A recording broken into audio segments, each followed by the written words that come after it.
Is your Honda Accord, HR-V, or Civic key fob not working? It's likely a dead battery. The open case method is a simple DIY fix. All these models use a CR2032 battery. First, identify your fob and locate the key slot if it's a flip-style fob. Use a small flathead screwdriver or even a house key to gently pry the case open. Avoid excessive force to prevent damage. Once open, carefully remove the old battery, noting the correct orientation plus side up. Insert the new CR2032 battery with the plus side facing up, ensuring it's firmly seated.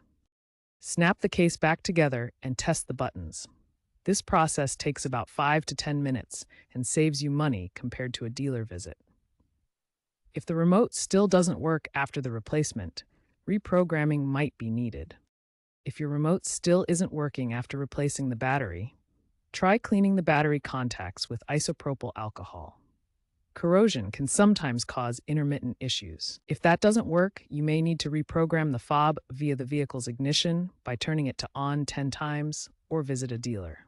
Remember to always check for model-specific instructions on Honda's website, as there can be subtle differences in fob design. Looking ahead, key technology is shifting towards digital keys and potentially batteryless solutions in the future. But for now, understanding how to replace your key fob battery remains a valuable skill.